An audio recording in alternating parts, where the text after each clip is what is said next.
자, 섹션 3에서는 시스템 관리와 정보 보안에 관해서 다루도록 하겠습니다.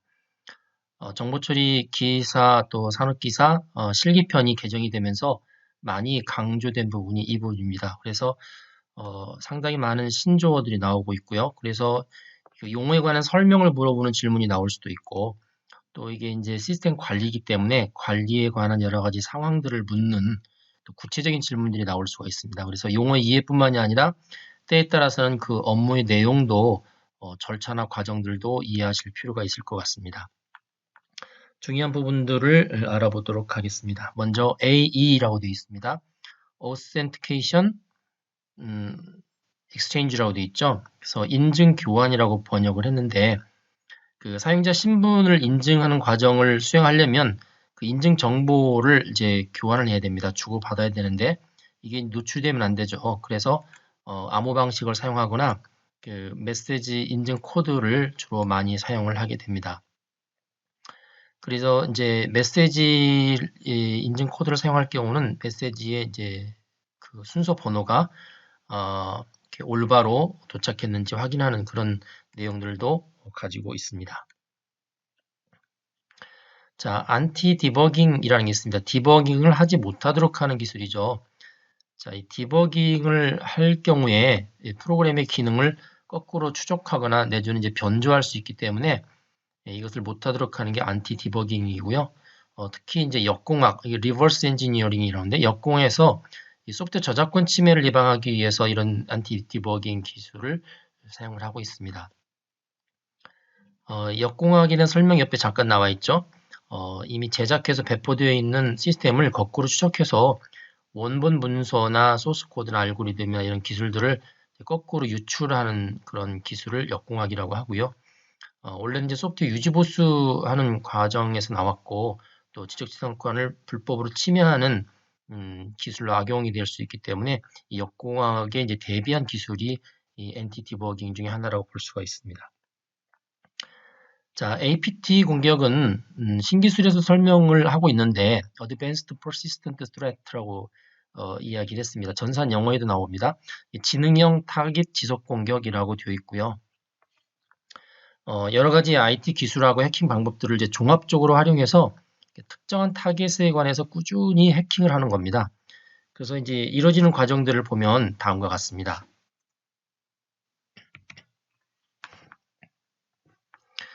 주로 6단계로 이야기를 하고 있는데 첫 번째 사전 조사를 하죠. 그 공격자 해커가 목표 시스템 주변을 이제 분석해서 가장 가까운 주변의 공격 대상을 1차로 선정을 하고요. 그리고 잘 알려진 취약점을 이용해서 이 1차로 선정된 대상에 관해서 공격을 실시해서 더 많은 정보를 얻어냅니다. 이제 그 다음으로 사회공학적 기법을 이용해서 이 주변 공격 대상이 이 불법적으로 악성 코드를 작성된 불법 악성 코드를 다운로드 받을 수 있도록 유도하는 작업이 있습니다. 이걸 보통 이제 사회공학적 기법이라고 하고 공격적으로는 드라이브 바이 다운로드 공격이라고 그래서요. PC나 휴대폰을 통해서 특정 사이트를 방문하는 것만으로도 악성 코드가 들어오도록 하는 거가 바로 이 드라이브 바이 다운로드 공격입니다. 자, 네 번째는 이제 악성 코드가 다운로드돼서 감염이 되면 내부 정보를 악성 코드를 이용해서 최대한 수집하고요. 수집한 정보를 이용해서 이제 권한을 상승합니다. 관리자 계정까지 접근 권한을 상승한 다음에 이제 관리자 계정으로 목표 시스템을 공격하고 나중을 위해서 백도어를 만들어 놓는 절차로 되어 있는 게 바로 주로 APT 공격의 일반적인 형태입니다. 자, 백업이 있습니다. 백업은 그 원래 시스템에 저장되어 있는 데이터를 보호할 목적으로 일정한 시간이나 주기마다 데이터를 안전한 곳에 복제하는 행위를 말하는 거고요. 크게 보면 차등 백업, 디퍼런셜 백업이라는 거하고 증분 백업, 인크리멘털 백업이라는 게 있습니다. 이 차등 백업은 어떤 컴퓨터 시스템을 이렇게 오리지널 이제 보관하고 싶은 전체를 다 보관한 다음에 그 이후에 이제 데이터가 바뀌겠죠. 첫째 날 A, 둘째 날 B, 셋째 날 C 뭐 이렇게 바뀐다고 그럴 경우에 그 원래 보관했던 거로부터 바뀔 때마다 그 원본 이후의 모든 것들을 다 차별화된 모든 것들을 백업하는 겁니다. 그러니까 월요일 날은 A가 바뀌었으면 A만 백업하고요. 화요일 날 B가 바뀌었으면 월요일날 했던 A와 B를 더해서 백업합니다. 왜냐하면 오리지널로부터 A와 B가 다 바뀌었기 때문에. 만약 수요일날 C도 바뀌었다. 그러면 차등 백업은 어떻게 하나요? A 더하기 B 더하기 C를 원래부터 그만큼이 차별화됐기 때문에 백업을 합니다. 따라서 백업할 때 데이터 양이 매일매일 시간이 지날수록 커지죠. 그래서 백업 데이터 양이 커지는 단점이 있습니다. 그렇지만 이제 복귀할 때 만약에 월요일 기준으로 복귀하라 그러면 A 거만 백업하면 되고요. 수요일 기준으로 복귀하라 그러면 수요일 거가 A, B, C를 다 가지고 있기 때문에 바로 백업하면 되죠. 그래서 백업을 복귀하는데 시간이 적게 걸립니다. 그런데 이제 증분 백업, 인크리멘털 백업은 뭐냐면 일단 전체 백업을 한 다음에 월요일날 A가 바뀌었죠. 그럼 A 백업합니다. 화요일날 B가 바뀌었으면 A가 이미 백업이 되어 있기 때문에 A는 백업하지 않고 더해진 거죠. 차이가 더해진 B만, 인크리멘털 된 B만 백업합니다. 수요일날 C가 바뀌었으면 C만 백업합니다. 따라서 백업하는데 시간이 이 차등 백업에 비해서는 시간이 적게 걸리죠. 만약 복귀한다. 수요일 거를 복귀하라 그러면은 A 백업한 거, B 백업한 거, 월요일날, 화요일날 백업한 것도 수요일날 것과 연관지어서 다 조합을 해서 복귀해야 되기 때문에 복귀하는데 시간이 많이 걸리는 게 증분 백업입니다.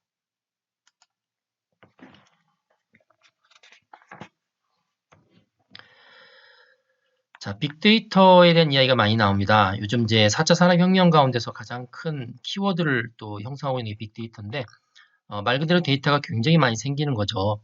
그리고 방대하게 생기고 또 생기는 주기도 빠르고 그래서 개별적으로 처리하기 굉장히 힘든 방대한 데이터를 말하는데 이걸 잘 분석하면 이 데이터를 생성하는 어떤 시스템이나 사람이나 어떤 사람들의 문화 양식을 예측할 수 있는 또 그런 데이터여서 아주 큰 상업적 가치를 가지고 있습니다. 그래서 수많은 사람들의 행동 패턴들을 데이터가 이제 제공해주기 때문에 그거를 분석해서 사람들에 맞는 새로운 비즈니스 모델을 창출하는데 그렇게 분석하다 보니까 그 안에 있는 작은 데이터 안에 개인정보들이 들어있죠. 그래서 개인정보를 식별할 수 없도록 하는 그 개인정보 비식별화 조처가 반드시 있어야 됩니다. 그래야 개인정보가 유출되지 않죠. 이 개인정보 비식별화 조치는 대표적으로 한 5가지가 있는데 첫 번째는 가명 처리죠. 실제 개인정보의 실제 값을 이제 다른 이름으로 실제로 홍길동인데 뭐 김개똥 이렇게 바꾼다든지 다른 불가능한 값으로 대체하는 거고요. 두 번째는 총계 처리. 개별 데이터가 뭐 1, 2, 3, 4, 5 나와 있는 거지만 그렇게 개별 데이터를 보여주지 않고 전체를 더한 값을 이거의 합은 뭐 30이다 이렇게 총계만 보여주는 거죠. 전부 30개가 있다, 뭐 20명이 있다 이렇게 보여주는 거고. 그다음에 세 번째는 데이터를 삭제합니다. 개인 데이터를 삭제하고 개인 데이터가 아닌 것들만 보여주는 방법이 있고요. 네 번째는 범주화인데 그 데이터가 속해 있는 범위만 보여주는 거죠. 예를 들어 25살이면 뭐 20대 이렇게 범주화돼서 보여주는 겁니다. 자, 마스킹은 데이터 위치를 별표로 가리는 것을 마스킹이라고 합니다. 그래서 이런 그 개인정보 비식별화 조치에 의해서 빅데이터를 이제 잘 활용할 수 있도록 하는 거고요. 자, 블록체인이라는 게 있습니다. 요즘 이제 비트코인하고 연관돼서 많이 나오는 건데, 이 블록체인은 사실 2009년도인가요? 그 일본 사람 사토시 나카모토라는 사람이 논문을 써서 실제로 비트코인으로 구인했던 건데, 뭐 이렇게 볼 수 있습니다. 자, 은행에서 금융거래할 때 금융거래했던 그 기록이 어디에 가 있나요? 은행에 저장돼 있죠. 그래서 은행 서버에 저장돼 있고, 따라서 은행은 그 서버에 기록되어 있는 그 금융 기록을 정말 중요하게 보관을 합니다. 그게 없어지면 큰일 나죠. 그걸 유변조하게 되면 사람들의 모든 예금 잔고가 다 달라지죠. 이 블록체인에 의한 비트코인 방법은 뭐냐면 그런 금융거래 정보를 특정한 서버에 보관하지 않고요. 금융거래에 참여하는 사람들이 다 나눠 가지도록 하는 겁니다. 그래서 그 금융거래가 계속적으로 일어날 때마다 그 일어난 그 새로운 트랜잭션이라고 하죠. 그런 것들을 거래했던 모든 사람들한테 다 공동으로 복사해서 분산해서 저장하도록 하는 거죠. 일종의 이제 P2P 방식이죠. 보통은 이제 10분마다 한 번씩 그런 트랜잭션이 전 세계적으로 벌어지는데 그래서 10분 단위의 그런 부분들을 이제 블록이라고 하고 이전에 있었던 블록에 또 새로운 게 추가가 되죠. 그래서 체인을 형성하니까 그래서 블록체인이라고 이야기를 합니다. 이제 새로운 방식이고 그래서 대개는 이제 해킹 같은 경우가 중앙 서버에 이루어지면 모든 게 뚫리는데 이런 경우는 이제 관리 비용도 절감되고 해킹과 같은 위험으로부터 더 안전하다고 알려져 있습니다. 자, 브레드 크럼즈라는 게 있죠. 이 크럼이라는 게 빵 부스러기를 크럼이라고 하는데 브레드 크럼은 빵 부스러기들인데 그 동화의 헨젤과 그레텔에 보면은 이제 헨젤 그레텔이 자기들이 이제 숲속으로 끌려갈 때 자취를 남겨놓기 위해서 빵 부스러기를 이렇게 떨어뜨려 놓죠. 그래서 그 빵 부스러기를 통해 찾아올 수 있도록 하는 그런 그 동화 이야기가 나오는데 여기서 나온 용어입니다. 사용자가 그 인터넷과 컴퓨터상에서 파일을 찾을 때 얼마나 복잡한 경로로 찾습니까? 찾은데 이제 그런 복잡한 경로를 사람들이 잘 찾을 수 있도록 시각적이고 체계적으로 보여주는 일종의 이제 그래픽 인터페이스를 브레드 크럼즈라고 이야기를 합니다. 자, C4I라는 게 있습니다. C4라는 이야기는 C가 4개라는 뜻입니다. C, 그다음에 I. 그래서 여기 보시면 Command, Control, Communication, Computer and Intelligence의 약자가 C4I입니다. 우리나라 군에서 전체 어떤 시스템을 이 컴퓨터 네트워크와 활용하고 또 여기 무기 체계나 지휘 관리 체계를 통합한 거를 이 C4I라고 하고요. 그래서 이 위에가 이제 커맨드가 지휘, 컨트롤이 통제, 커뮤니케이션이 통신, 컴퓨터가 컴퓨터죠. 그다음에 인텔리전스가 보통 정보. 그래서 우리 군에서는 보통 전술 지휘 통제 자동화 체계 이렇게 번역을 하는데 이런 합동 지휘 통제 체제하에 있는 그런 이제 IT를 활용한 통합 자동화 체제라고 말할 수가 있습니다.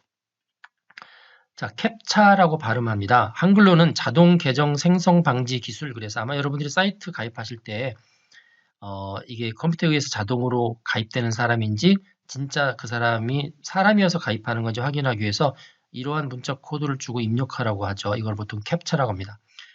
영어를 보면 completely automated public Turing test to tell computers and humans apart. 컴퓨터와 사람이 이렇게 따로따로 분리되어 있다는 것을 말해주는 튜링 테스트예요. 이 튜링은 이제 수학자인데 이 튜링이 만든 테스트 중에 튜링 테스트가 있는데 이제 그 뒤에 컴퓨터와 사람을 감춰놓고 사람이 이렇게 질문해봐서 이 사람이 컴퓨터인지 사람인지 구분을 못하는지 구분하는지를 테스트하는 겁니다. 그래서 만약에 이제 컴퓨터를 놓고 테스트를 했는데 사람이 이게 컴퓨터인지 사람인지 모른다. 그러면 이제 그 컴퓨터는 거의 사람과 같은 존재라고 할 수 있어서 요즘 이제 인공지능에서 이 컴퓨터가 인공지능 역할을 하는지 안 하는지 테스트하는 것을 튜링 테스트라고 합니다. 완전하게 자동화된 공적인 튜링 테스트의 약자죠. 그래서 이게 사람인지 아니면 컴퓨터에 의한 이제 가입인지 이런 것을 구분할 수 있도록 한 게 이 캡차이고요. 일종의 인증 방식이죠.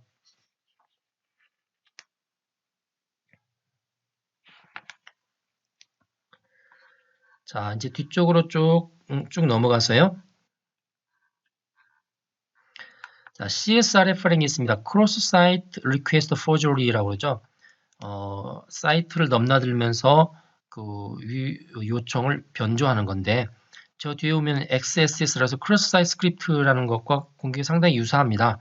이 크로스 사이트 스크립트 뒤에 나오는 것은 주로 그 사용자 측면에서 악성 스크립트가 동작하는 거고요.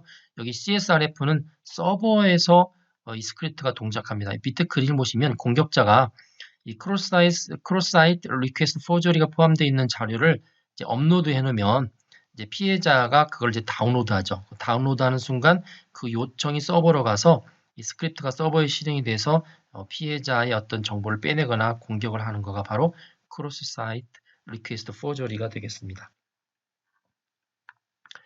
자, 다크 데이터라는 게 있죠. 어두운 데이터인데 이거는 이제 어떤 뜻이냐면 정보 수집 대상으로 모아놨지만 당장은 이제 분석에 쓰지 않고요. 나중에 언젠가 쓰겠지라고 보관만 해놓는 거죠. 이런 경우는 이제 데이터에 어떤 문제, 특히 보안 문제가 발생이 됩니다. 자, 비슷한 걸로 다크 앱이라는 게 있습니다. 어두운 앱인데 일반적인 검색 엔진에는 검색이 되지 않습니다. 특정한 그 웹브라우저에서만 접속이 돼서 주로 범죄 사이트에 많이 이용이 됩니다. 자, 데이터베이스 시큐리티라는 게 있는데 데이터베이스도 이제 보안 위협으로부터 대비하기 위해서 보안 기술이 적용되는데 주로 3가지가 있습니다. 이제 접근하는 사람을 철저하게 통제하는 거죠. 접근 통제하는 방법이 있고요. 실제 테이블, 데이터베이스 테이블 위에 가상의 테이블을 view라는 걸 이용해서 create view를 이용해서 가상 테이블을 만들어서 허가받은 사람들만 접근할 수 있도록 하는 거가 있고, 이제 본격적으로 데이터베이스 안의 데이터를 암호화해서 저장하는 그런 방법이 있습니다. 자, 디지털 포렌식스는 이제 컴퓨터 범죄가 일어났을 때 증거가 될 수 있는 그런 컴퓨터 관련된 장비나 기억 장치를 분석하는 그런 행위를 말합니다. 그래서 이제 뭐 컴퓨터 장치에 따라서 컴퓨터를 분석하면 컴퓨터 포렌식, 네트워크이면 네트워크 포렌식, 휴대폰이면 모바일 포렌식, 웹 포렌식, 뭐 이런 식으로 구분을 하고요. 일반적으로 지켜야 되는 원칙들을 주로 5가지 정도를 많이 제시하고 있습니다. 그래서 포렌식에 입수한 증거는 합법적이어야 된다. 이게 정당성의 원칙이고요. 같은 조건에서 분석을 했다면 당연히 같은 결과가 나와야 되죠. 그래서 재현의 원칙. 모든 과정은 지체됨 없이 바로바로 진행이 되어야 된다. 이 신속성의 원칙. 그 다음에 증거물 획득에서부터 법정에 제출하는 단계까지 각 단계마다 누가 담당했고 누가 책임을 져야 되는지가 분명히 된다. 이게 연계 보관성의 원칙이라는 거고요.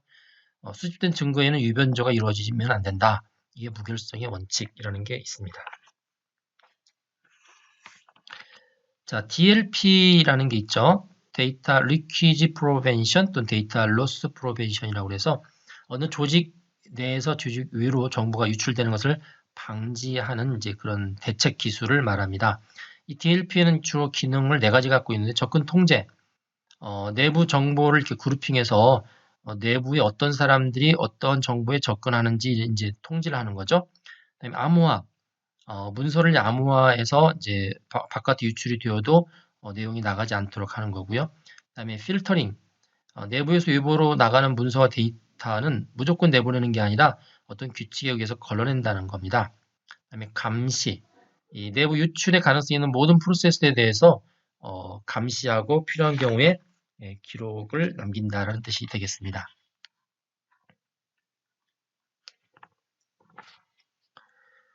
자, 뒤쪽에 가시면은 이제 exploit이라는 게 있습니다.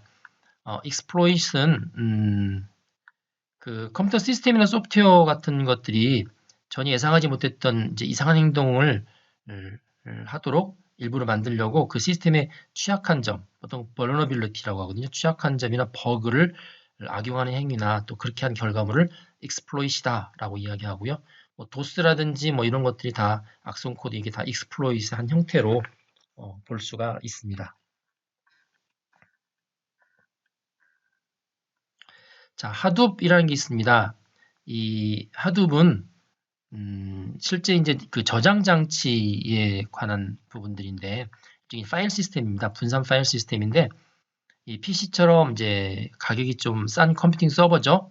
그 장치, 저장 장치를 이용해서 이 일종의 이제 가상화된 하나의 저장 장치를 형성하고 그 안에 빅데이터들을 상대적으로 이렇게 저렴하게 쉽게 저장할 수 있도록 하는 분산 파일 시스템인데요.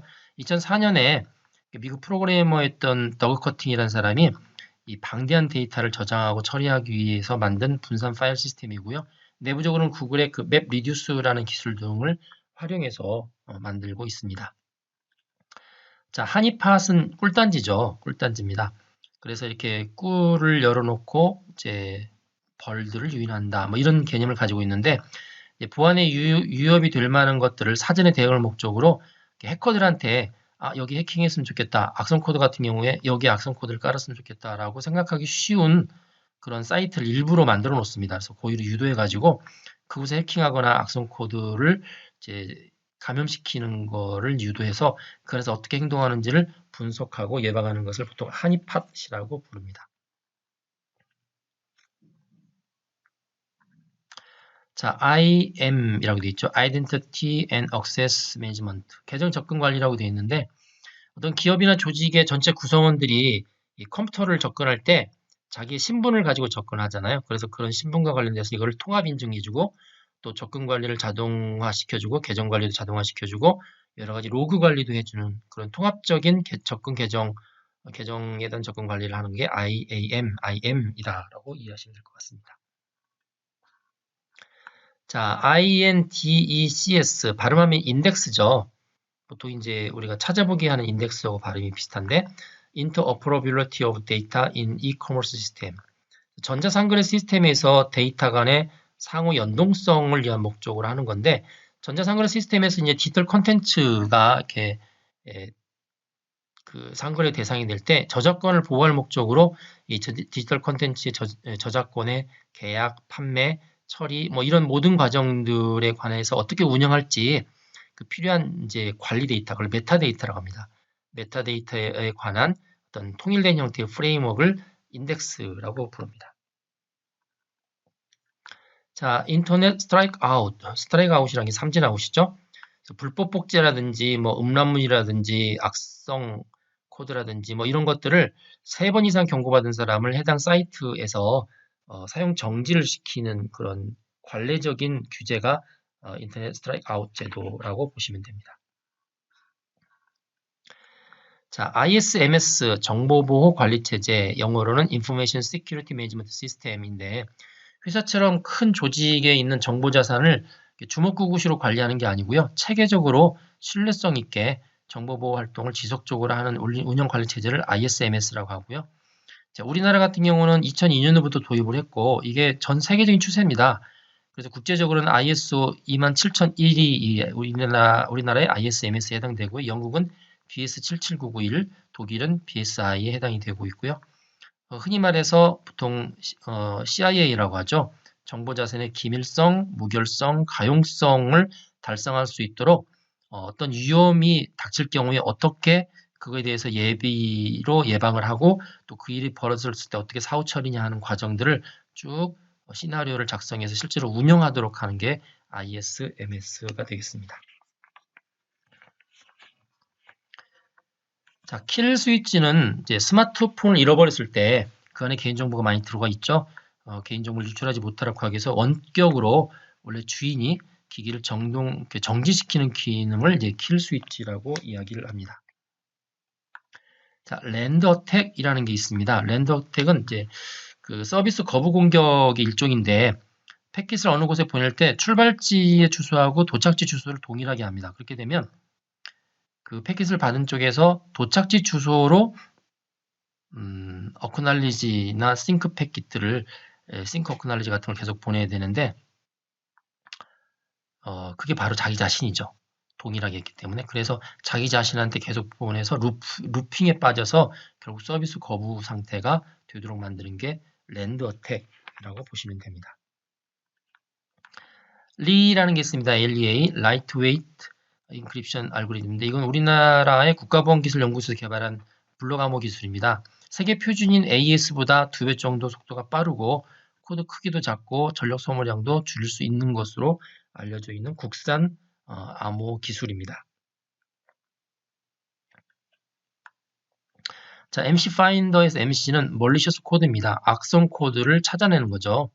악성 코드가 설치되어 있는 웹사이트들을 이렇게 자동으로 찾아서 대응을 하는 그런 자동 탐지 프로그램을 MC 파인더라고 하고요. MOTP는 OTP가 일회용 비밀번호를 해주는 시스템인데 앞에 M이 붙었습니다. 모바일. 그래서 그 모바일 기기, 휴대폰과 같은 모바일 기기에서 일회용 암호를 생성해주는 기술을 MOTP라고 부릅니다.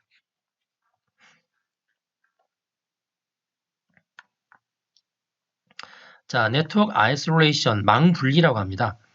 보안할 때 가장 좋은 방법은 아예 접근을 못하게 하는 거죠. 그래서 외부망과 내부망 사이에 망을 분리시키는 것을 망분리라고 하고요. 그러다 보니까 진짜 물리적으로 망을 끊어서 분리시키는 방법이 있고 또 하나는 실제는 이어졌지만 이제 중간에 가상화를 이용한 서버를 둬서 논리적으로 망을 분리시키는 방법이 있습니다. 우리나라에서 2014년부터 이제 의무화가 되어 있고요. 자, NFC는 보통 휴대폰에서 요즘 많이 사용하고 있죠. Near Field Communication, 그래서 차세대 근거리 무선 통신인데 일종의 이제 RFID 한 방법으로 이렇게 접촉하지 않고 비접촉식으로 근거리 무선 통신하는 모듈이고요. 대개는 10cm 내외의 근거리, 약간 들락말락한 상태에서 통신이 이루어지고 있죠. 그래서 대개 이제 그 출입 통제라든지 아니면 이동식 지불 수단으로 많이 사용을 하고 있습니다. OWASP, OWASP 탑 10이라는 게 있습니다. OWASP라는 것은 The Open Web Application Security Project라는 이제 단체입니다. 국제 단체인데 주로 공개 웹 어플리케이션 보안 프로젝트라는 단체에서 웹 어플리케이션을 중심으로 3년 단위로 그 보안 취약점이 있는 목록을 발표를 합니다. 탑 10을. 그래서 이 탑 10이 이제 주요 보안 이슈가 되는 거겠죠. 자, PET는 Privacy Enhancing Technology, 프라이버시 강화 기술이라고 되어 있는데요. 그 사용자의 개인정보를 노출을 최소화하면서 다양한 인터넷 서비스를 개인이 이용할 수 있도록 개인을 위한 정보보호 기술을 말하고요. 사용자 등록을 할 때도 개인정보를 최소화할 수 있도록 익명 인증 기술 같은 것도 이 안에서 제공해주고 있습니다. 자, PIMS라는 게 있습니다. Personal Information Management System, 개인정보 보호 관리 체계라고 되어 있죠.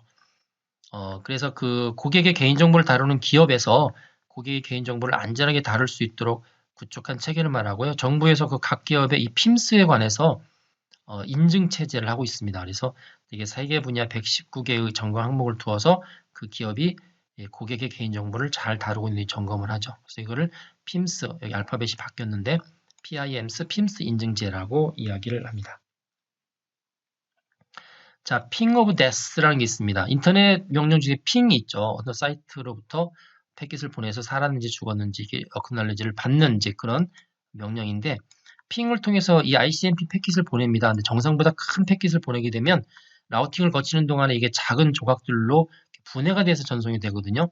그러니까 아주 짧은 시간에 ICMP 패킷들을 많이 만들게 되는 효과가 있어서 결국은 한 인터넷 서버가 다운되는 일종의 서비스 거부 공격의 일종으로 보내는 게 핑 오브 데스다라고 보시면 될 것 같습니다. 자, 랜섬웨어가 있습니다. 랜섬 이게 몸값이라는 뜻이고요. 웨어는 이제 보통 소프트웨어인데 컴퓨터 안에 있는 문서나 무슨 이미지 파일이나 이런 것들을 원래 소유자의 동의 없이 다 암호화시켜서 감춰버립니다. 그리고 그 암호를 풀려면 돈을 내라, 몸값을 내라 이렇게 하는 거죠. 이제 그런 그 랜섬웨어에 걸리지 않으려면 중요한 게 이제 예방인데 여기 보시면 한 7가지가 나와 있습니다. 1, 2, 3은 예방하기 위해서 해야 될 것, 4, 5, 6, 7은 하지 말아야 될 것 이렇게 했는데 예를 들면 이런 거죠. 잘 백업해 놓으면 됩니다. 그래서 랜섬웨어에 걸렸어도 백업해 놓은 게 있으면 다시 복귀하면 되는 거죠. 그 다음에 그런 랜섬웨어를 잡아주는 안티바이러스를 설치하면 되고요. 꾸준히 보안 업데이트를 하고 하지 말아야 될 것은 정말 알지 못하는 사이트 방문하면 안 되고요. 단축 URL을 함부로 누르면 안 되고요. 함부로 다운로드 받으면 안 되고요. 주로 악성 스크립트가 동작이 되는 경우가 많이 있기 때문에 윈도우 스크립트를 비활성화시키는 거, 그다음에 첨부 파일을 함부로 열지 않는 거, 이런 부정적인, 그러니까 금지하는 항목도 역시 잘 지켜줘야 됩니다.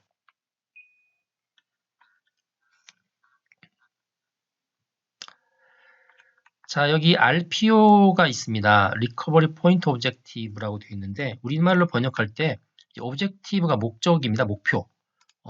목표로 하는 리커버리 포인트, 복구 시점이죠. 목표 복구 시점이고 이거랑 비슷한 거가 밑에 있습니다. RTO, 리커버리 타임 오브젝티브, 목표 복구 시간이죠. 자, 위에는 번역해 놓지 않은데 얘는 목표 복구 시점 이렇게 볼 수가 있습니다.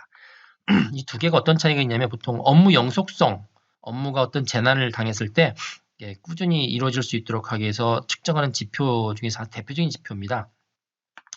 자, RPO는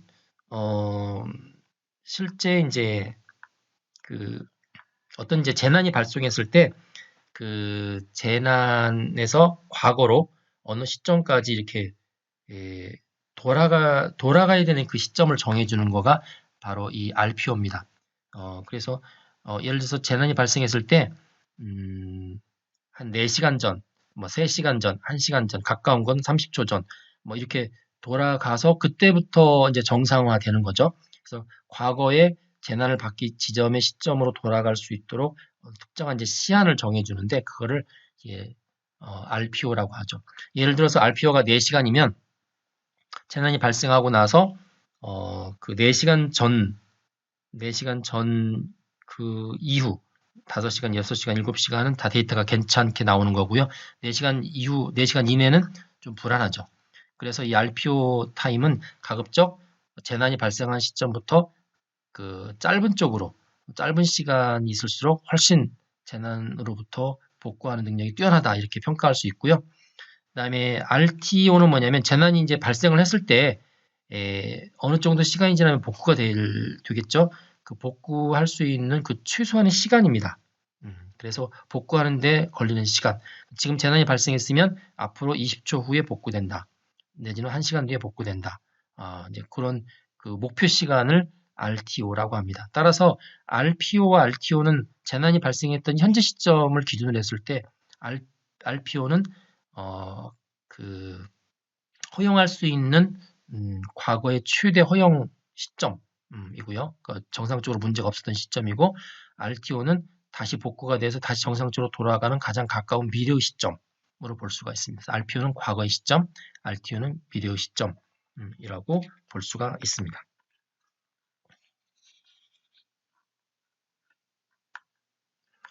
자, 스플로거가 있는데 이거는 이제 불법으로 광고물이나 음란물을 배포하는 광고성 블로거를 스플로거라고 이야기하고요. 스푸핑이란 말을 많이 씁니다. 스푸프라는 게 보통 뭐 가장하다, 패러디하다 이런 뜻인데 어떤 시스템에 접근할 때 IP 주소를 이렇게 변조하죠. 변조해서 나중에 IP 주소 추적할 때 추적이 되지 않도록 변조하는 것을 보통 스푸핑이라고 이야기합니다. 자, 스톡스넷이라는 게 있는 이게 일종의 악성 코드 일종인데요. 독일 지멘스사가 그 원격으로 원자력 발전소나 무슨 가스관이나 이런 것들을 원격 제어할 수 있는 그 시스템으로 스카다라는 것을 이제 만들었는데 이 스카다의 제어 소프트에 침입해서 실제 원격제에 있는 모든 것들을 감염시킬 수 있는 악성 코드를 스톡스넷이라고 이야기합니다. 자, 스위치 제밍이라고 되어 있죠. 네트워크 스위치 장비에 있는 주소 테이블의 용량을 넘치게 해가지고 네트워크 스위치 장비의 기능을 잃어버리죠. 그래서 접수한 트래픽을 특정한 장소로 보낸 게 아니라 전부 다 막 브로드캐스팅 하게 한다든지 그래서 갑자기 트래픽들이 많아지게 하는 것이 바로 스위치 제밍이고요. 싱크 플러딩은 TCP/IP의 3웨이 핸드쉐이킹이라고 이야기했는데 3웨이 핸드쉐이킹이라는 거가 보통은 이제 송신자와 수신자, 클라이언트 서버 사이에서 그 통신 프로토콜을 3번을 거칩니다. 싱크를 보내면 반대쪽에서 싱크 어크날리지 보내고 다시 이쪽에서 어크날리지 보내고 이 3번의 과정을 통해서 정상적인 통신 그 상태가 설정이 되는데 싱크를 보냈으면 나중에 어크날리지를 보내야 되잖아요. 근데 이제 어크날리지 보내지 않고 싱크만 계속 보내는 거죠. 이제 그런 경우에 이제 싱크가 홍수가 난다. 그래서 싱크 플러딩이라고 합니다. 그림을 보시면 자, 해커가 피해자한테 싱크만 계속 보내죠. 이 경우에 이제 IP 주소를 자기 걸 하지 않고 다른 데로 해서 스포핑 해가지고 보냅니다. 그러면 피해자는 싱크를 받았으면 싱크 어크날리지를 보내거든요.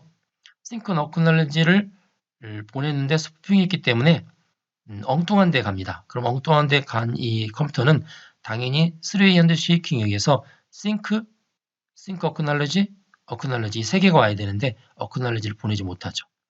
그렇기 때문에 결국은 이쪽으로 보낸 거에 대해서 얘는 자원을 계속 잡아먹고 있는 상태고 그 상태에서 싱크는 계속 날라오니까 자원이 점점 고갈돼서 서비스를 못하게 되는 상태가 됩니다. 자, 티어드롭 어택이라는 게 있습니다. 송신 측에서 IP 패킷을 보낼 때 패킷 번호를 일부러 어긋나게 해서 보내는 거죠. 그래서 수신 측에서 패킷을 정상적으로 조립을 못하도록 하는 도스 공격을 티어드롭 어택이다라고 이야기하고요. 템피스트라는 게 있습니다. Transient Electromagnetic Pulse Emanation 스탠더드 약자인데 보통 이제 컴퓨터나 휴대폰으로 통신을 할 경우에 공중에 이제 전자파들이 누설돼서 그걸 다른 사람이 불법으로 수신할 수 있죠.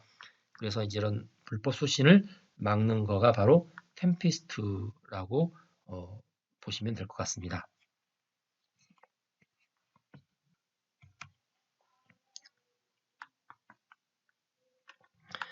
자, 트랩도어라는 게 있는데요. 컴퓨터 범죄의 한 가지 방식인데 그 정식 인증 절차를 거리지 않고 이렇게 두를 수 있는 그런 이제 출입구, 보통 백도어 이런 것을 트랩도어라고 이제 부르고 있습니다. 자, TV싱이 있습니다. TV 플러스 피싱. 피싱이 보통 개인정보를 낚아채는 거죠. TV와 개인정보 낚시질의 합성어입니다. TV싱이라는 게 있습니다. 보통 이제 스마트 TV도 일종의 컴퓨터다 보니까 스마트 TV 악성 코드를 설치해서 스마트 TV를 이용해서 홈쇼핑도 하고 그 안에 자동 주문할 수 있도록 개인정보를 많이 저장하는데 그걸 빼내가는 거죠. 그래서 불법으로 자동 주문도 하고 또 여러 가지 개인정보를 빼가는 것을 TV싱이라고 한다. 이해하시면 될 것 같습니다.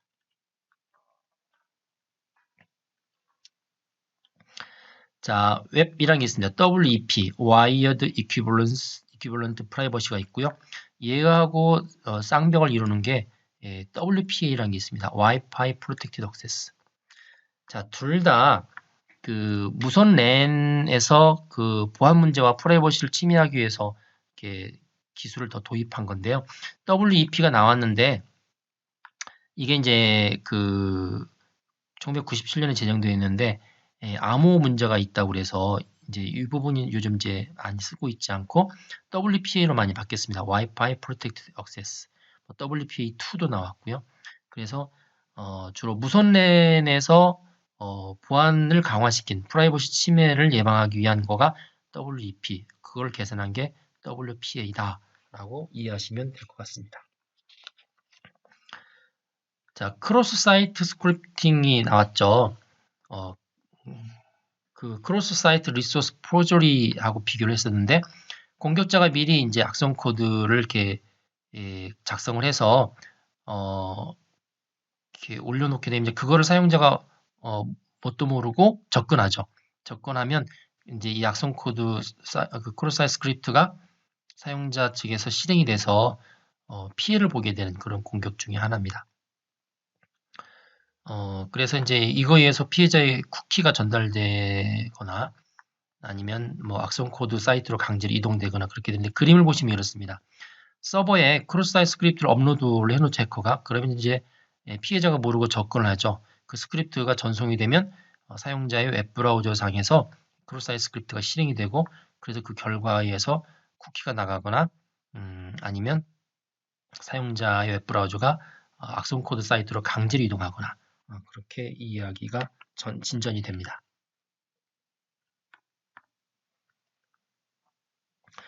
자, 마지막으로 제우스라는 게 있습니다. 사용자의 온라인 뱅킹 로그인 정보를 이제 훔칠 목적으로 이렇게 그 설계된 이 범죄형 소프트웨어가 제우스다 알려져 있고요.